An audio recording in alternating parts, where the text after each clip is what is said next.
I'm Lindsay Tran from Beehive Care. I'm here where our choir are currently singing in St Symphorian's Church.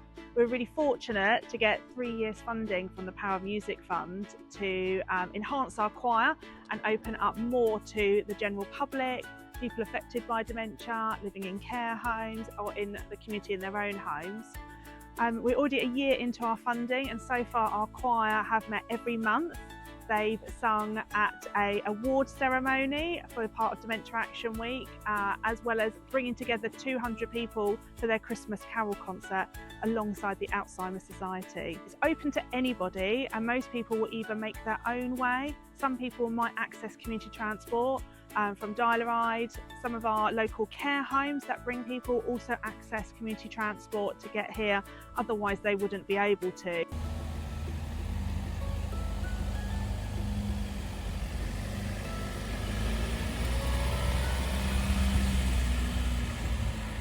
Well, it gives me great opportunities to go to lots of different places with the residents, which is not possible normally for us because there's no company in Worthing who actually takes wheelchairs.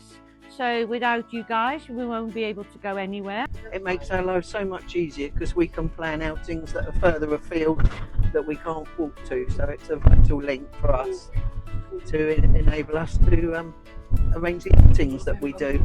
It takes me where I want to go. Well, I like buses because you can go anywhere. You can go up roads and cars come towards you and you can see things. And it doesn't matter what sort of weather it is, you can go when it's very bad and it's very nice.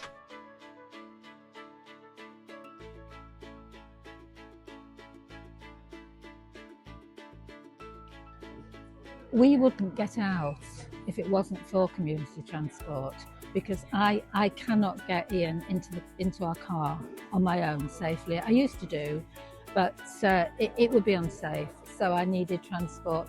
And the thing is that he can stay in his wheelchair, on the lift, straight into the bus, very well secured down, so I know he's safe.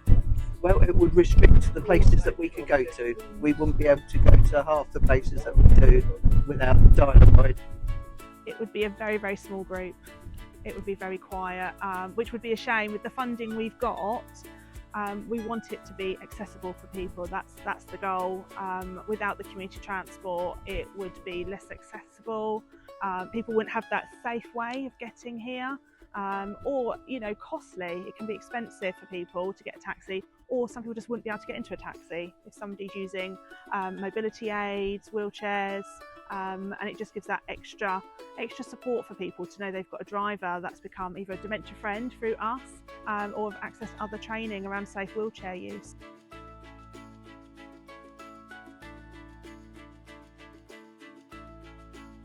Absolutely, because you've got people that are able to come from a care home who, yes, they maybe have access to people coming into the care home, but most people can still access going outside into their community and feeling part of the community.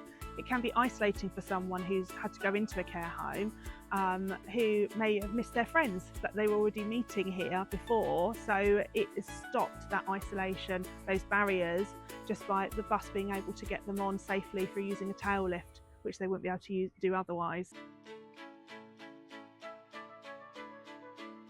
Drivers are lovely, they're very helpful, they're very fun, they really speak to the residents, they really treat them, with respect and kindness.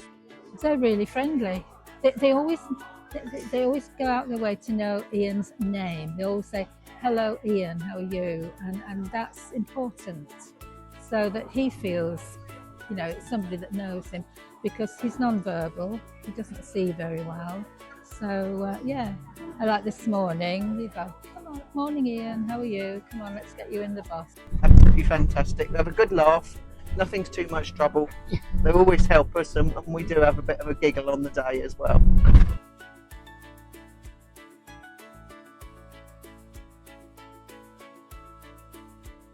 I've done it all my life, even in school. Well, I would approve. I would say they should go on it and see what what it's like, but it's good to get out. And fresh air. It gets you out of the home or wherever they live.